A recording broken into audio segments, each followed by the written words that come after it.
You are watching Grace Television.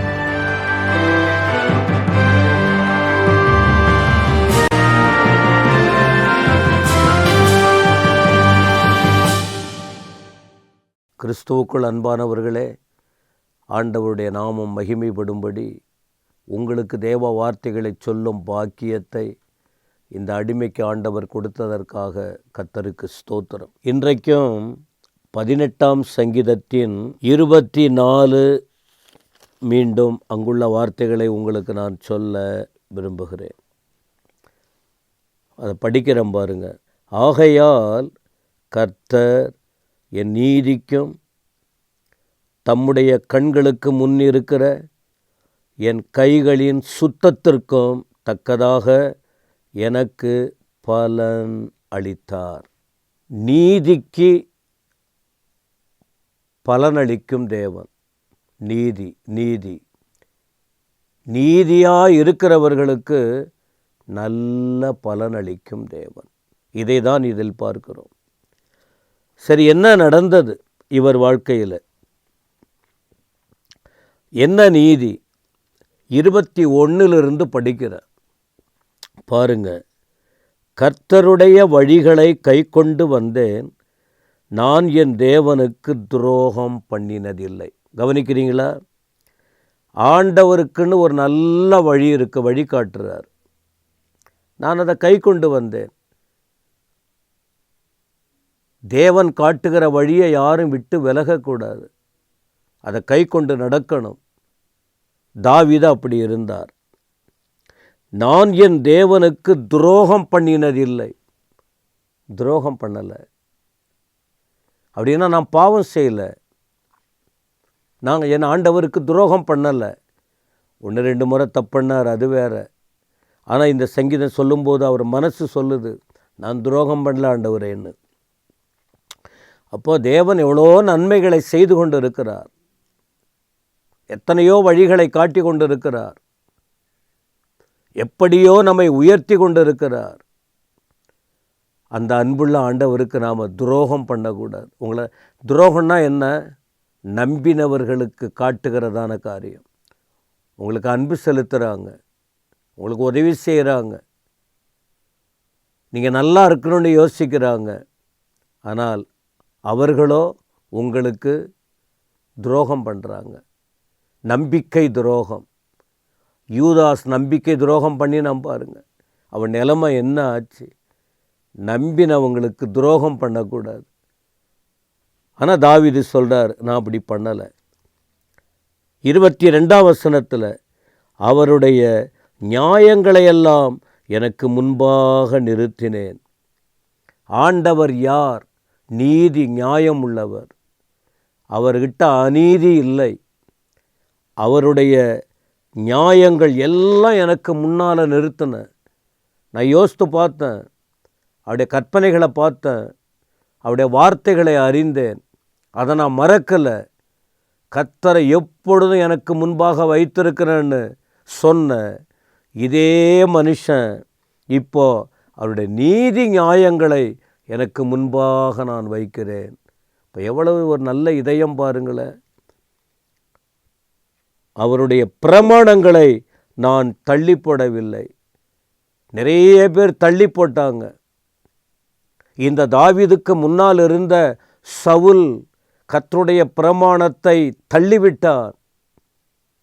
கர்த்தருடைய பிரமாணத்தின்படி நடக்கவில்லை. அதனால் அவருக்கு ஆபத்து ஏற்பட்டது. அவருடைய ஸ்தானம் பறிபோனது. இது தாவீதுக்கு தெரியும். ஆனால் தாவீது சொல்கிறாரு, அவருடைய பிரமாணங்களை நான் தள்ளி போடவில்லை. அப்போ என்ன பண்ணார்? அவர் முன்பாக நான் மன உண்மையாயிருந்து என் மனசில் உண்மையை நான் வளர்த்து கொண்டேன். பொய்யான உலகத்தில், பொய் பேசுகிற மக்கள் மத்தியில் உண்மையை மறைத்து தங்களுக்கு சாதகமாக, எப்போ வாயை திறந்தாலே பொய் தான். என்னைக்கு இருந்தாலும் மாட்டிக்கணும்ல. சரி, மனுஷனுக்கு முன்னால் கடைசி வரைக்கும் அனுசரித்து போகலாம். தெய்வம் ஒருவர் பார்த்து கொண்டு இருக்கிறார். உண்மை அவசியம். உண்மை உண்மை உண்மை அவசியம். இந்த மனுஷன் அவர் எனக்கு முன்பாக இருக்கிறார். நான் என் மனதிலே உண்மையாய் இருந்தேன். உண்மை அவசியம். உண்மையாய் இருந்தேன். என் துர்க்குணத்திற்கு என்னை விலக்கி காத்து கொண்டேன். எனக்குள்ள நற்குணம் இருக்குன்னு பார்த்தேன். துர்க்குணம்னா என்ன? கெட்ட குணம். நான் மனுஷன்தானே. அவ்வப்போது எனக்குள்ள கெட்ட குணங்கள் வந்தது. அது மற்றவர்களையும் பாதித்தது. எனக்கு நன்றாக தெரிந்தது அந்த கெட்ட குணம். அதனால் நான் பாதிக்கப்பட்டிருக்கிறேன். அதனால் நான் அவமானப்பட்டிருக்கிறேன். அதனால் நான் வேதனைப்பட்டிருக்கிறேன்.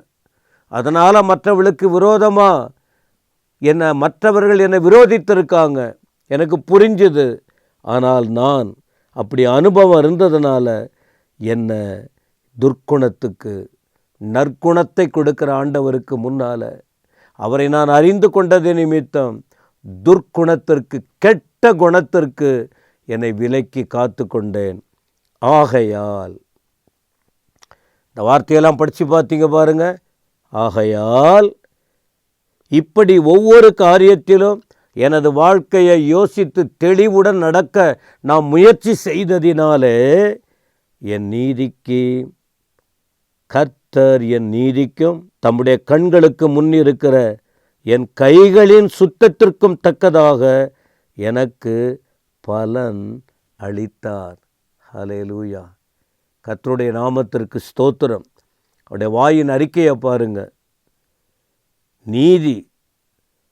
அப்போ ஒரு மனுஷன் மனசு நல்லா இருந்தால் கரெக்டாக அவங்க தடுமாறாமல் சொல்ல முடியும்.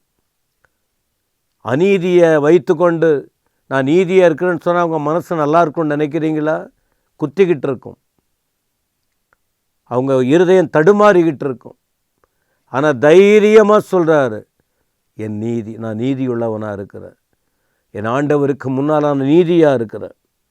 அப்புறம் தம்முடைய கண்களுக்கு முன்பாக என் கைகளின் சுத்தம். உடைய கைகள் சுத்தமாக இருக்குது. அவர் கரங்களினாலே எந்த தீமையும் செய்யலை. இந்த கையினாலே மற்றவர்களுக்கு நல்லது செஞ்சிருக்கார். தீமை ஒன்றும் செய்யவில்லை. என் கை சுத்தமாக இருக்குது. அதனால் எனக்கு பலனளித்தார் என்று. எனக்கு அன்பானவர்களே, இந்த செய்தியின் மூலமாக நீங்கள் எந்த வழியில் நடக்கிறீங்க? நீங்கள் தேவனுக்கு முன்பாக துரோகம் பண்ணாமல் இருக்கீங்களா? நீதி நியாயங்கள் ஆண்டவருக்கு முன்னால் நிறுத்துறீங்களா? அவருடைய பிரமாணத்தை தள்ளி போடாமல் இருக்கீங்களா? உங்கள் மனசில் உண்மையாக இருக்கிறீர்களா? துர்க்குணத்துக்கு விலக்கி காத்து கொள்கிறீங்களா? நீதியான இருதயம் இருக்கா? உங்கள் கை சுத்தமாக இருக்கிறதா? உங்கள் கரங்கள் தீமைக்கு இடம் கொடுக்காமல் கை சுத்தமாக இருக்கா? ஆண்டவர் உங்களுக்கு உங்கள் நீதிக்கு தக்கதாக பலனளிப்பார். இதை தான் அவருடைய வாழ்க்கையில் அறிந்தார். நீங்கள் அதை பெற்றுக்கொள்ள விருப்பமா? எங்கள் அன்பின் ஆண்டவரே, இந்த வார்த்தையின்படியே எங்களை ஆயத்தப்படுத்தும். எங்களுக்கு தீமைக்கு தக்கதாக பலன் வேண்டாம். நன்மையை நாங்கள் செய்து அந்த நன்மைக்கு தக்கதான பலனை பெற்றுக்கொள்ள கிருபைதார். அனைவரையும் ஆசீர்வதியும். இயேசுவின் நாமத்தில் பிதாவே, ஆமென், ஆமென்.